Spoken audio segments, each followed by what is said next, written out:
A very good afternoon to everyone. Hello. First of all, I would like to thank AMOGS for giving me this opportunity. After wonderful talks on tumor markers, robotic surgery, we'll move down to the basics. So, imaging in gynecological malignancies, clinical perspective. So, it's a very simple talk. We'll make it interactive. It's a case-based talk. So, scope of presentation includes what are the modalities available, when to use what should you expect from your radiologist report, and what's new. So we are all aware of what are the common modalities which are used. X-ray and ultrasound, pretty much everyone knows. It's a routinely used investigation. Barium procedures, IVPs are almost obsolete now. So what we are going to focus is on CT, MRI, PET scan, when to use what, when to ask for contrast. And we'll be dealing with three basic malignancies: the epithelial ovarian malignancies, cervical malignancies, and the uterine malignancies. So this is the case one, 65-year-old woman who is presenting with abdominal bloating, palpable right adnexal mass. So obviously next thing we order in imaging is ultrasound. So on ultrasound there is a 10 centimeter right adnexal mass, ascites, vascularity within the mass, CA125 levels are more than 1000. So what are we suspecting here? This is the picture of ultrasound. What are we suspecting? Ovarian malignancy. So what should be our next investigation? Should it be a MRI? Should it be a CT? Should it be a contrast MRI, abdomen, pelvis? How many for MRI? Which is the best investigation, MRI or CT in this case? So from this side I can hear MRI, from this side CT. So the answer is the best investigation in such case will be CT scan. Now what's the reason here? Now this is the chart which shows the difference in the modalities. Now when we know the mass is more than 6 centimeter, it is vascular, there is ascites, so we are pretty much sure that it's a ovarian malignancy. So now what are the extra things we look for when we send for radiological investigation? Bowel involvement. Again the CT holds the upper hand when compared to MRI. We can give a oral positive contrast while doing a CT scan. Ureter involvement, obstructive uropathy. Again in CT by taking a delayed image, we know what is the status of ureter and kidneys. Now see the scan time. It's just 10 minutes in cases of CT scan, whereas it takes almost 1 hour to do a contrast MRI. Also see the cost, it's more than 2 times what the CT is. And also CT is readily available. Pulmonary involvement, in case the chest X-ray is showing pleural effusion, again CT has a upper hold. We can do a contrast CT chest and abdomen pelvis for Becker staging. So CT is the investigation of choice. So what information you can expect from a radiologist report other than the solid enhancing component, peritoneal, omental spread, the nodes, relation with the adjacent organs, liver involvement, and the ureteric involvement. Again, for predicting the resectability of the lesion, CT can give all this information including the size of the lesion and the spread at various important places. Now again companion case, 50-year-old right adnexal lesion, ultrasound shows 6 centimeter lesion, no vascularity within, no ascites. The rest of the abdomen is normal. In this case what will be the next best investigation? Yeah, so it is MRI, that too if required we can do a contrast MRI. So whenever it comes to characterization of the ovarian lesion, in a doubtful case, whether it's a benign or a malignant lesion, MRI has a upper hold when we compare to CT. Not only CT but comparison to PET CT also, MRI can be a better investigation for characterization of the lesion. That was a para-ovarian cyst in the previous case. Now, so what's the role of PET CT? Basically it has got a limited role in primary diagnosis or characterization of the lesion. The role of PET CT comes in recurrence of the disease, prognosis and restaging. In recurrence of the lesion also, when we see the ACR guidelines, again they have given upper hand to CT, abdomen and pelvis with contrast compared to PET CT. So a CCT abdomen pelvis can be sufficient even in cases of recurrence and staging. Okay, so this is a PET CT image which shows that there is an increased uptake, and in the case of ovarian malignancy, similar picture can also be seen in CT scan. So this is just a brief of what I have discussed now. In cases of highly suspicious case of ovarian tumor, where CA125 is high, the best investigation is CT, abdomen and pelvis. So coming to the next case, marker is not.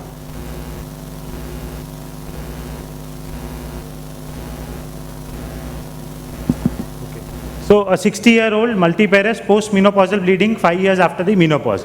Now this is the ultrasound image. Now we are seeing that there is a endometrial thickness and there is a suspicion for endometrial malignancy. So what's next in this case? Will we go with CT, CCT, abdomen pelvis, MRI or MRI contrast abdomen pelvis? So will it be a plain MRI or a contrast MRI? Contrast MRI pelvis. Will we include abdomen in that or ultrasound abdomen is sufficient? We will include. That's correct. So CE, MRI, pelvis and abdomen is the investigation of choice in cases of endometrial malignancies. Now why? We can see there are two lesions here. This is the same case. Now on this, the lesion on the left side is the post-contrast scan which shows the depth of the myometrial invasion. Now whenever it is the depth of the myometrial invasion, it is the contrast MR which tells whether it is more than 50% or less than 50%, which helps us in staging of the tumor. In the case below, we can see that the depth of the invasion was more than 50%, which is very well appreciated in post-contrast MRI. Now again, why it is important to screen abdomen, this case we can see that the endometrial mass is infiltrating the cervical stroma. But if we scan the abdomen, we can see that there is a large para-aortic metastatic node. Now this is something which can be missed on ultrasound because it's a retroperitoneal node. So directly from stage 2, the staging becomes stage 3C. So it's very important that we screen the abdomen also with MRI. So what can you expect from a MRI report in cases of uterine malignancy? The size of the lesion, uterus at least in 2 planes, depth of the myometrial invasion, which is the most important point, less than 50% or more than 50%. Cervix, vaginal invasion, parametrial involvement, bladder, rectosigmoid involvement, ovarian involvement and the nodal spread. When it comes to node, we not only look at the size, but the location, shape, enhancement, diffusion restriction and necrosis. Then we come down to a conclusion whether it's a metastatic node or a inflammatory node.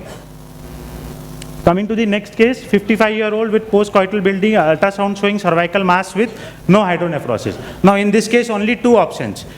Plain MRI pelvis or contrast MRI pelvis for staging of this cervical malignancy. What should be the best investigation? Contrast. So we'll look for the answer in next few slides. Now this above case, we can see both are cases of cervical endometrial malignancy. The parametrial involvement is not there in the top case, whereas in the second case there is parametrial involvement which is seen, for which MRI becomes the investigation of choice. All the 4 are plain images. It's a plain T2 scan.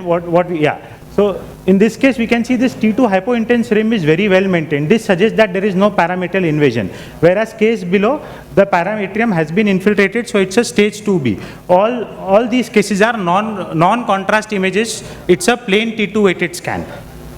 Coming to the next case, where a cervical malignancy where there is infiltration of the vagina and there is ureteric infiltration which makes the stage 3B. Again, both are non-contrast images. Now, this side there is a plain scan which shows that there is parametrial infiltration, and the contrast scan which gives us the same information that there is a parametrial invasion. So what does this conclude? That a routine post-contrast T1 weighted image provides no added advantage in compared to a non-contrast scan whenever it comes to the staging of cervical malignancies. We know that these patients, they belong to usually a lower socioeconomic status. For them, even a charge of extra 3,500, 4,000 is a bigger issue. So there is no added advantage in primary staging of cervical malignancy if you are giving a contrast. So what MRI details we can expect? Exact size, extension of the mass. Most important thing, parametrial invasion. It is both sensitive and specific, and the best investigation when it comes to cervical malignancies. Pelvic wall infiltration, ureteric infiltration, adjacent organ infiltration and nodal involvement.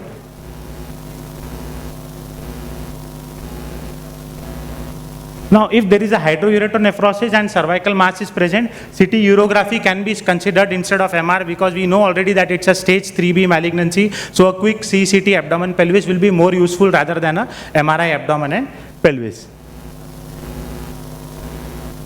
So this is the image which shows there was stage 3B malignancy. A CT depicts hydroureteronephrosis on both sides with infiltration of the ureter. So in cases of follow-up in cervical malignancies, now surgically treated patients with no clinical evidence of tumor, no imaging is required as far as CT and MRI is concerned. Ultrasound follow-up is obviously recommended. Now patients with adverse surgical pathological features and where the FIGO staging is stage 2B or more and positive surgical margins, in that case follow-up with MRI pelvis is must, and we should do a contrast MR whenever we are doing a follow-up case of CA cervix. And in advanced diseases post chemoradiation, functional MR is the imaging of choice, which I will be discussing in next few slides.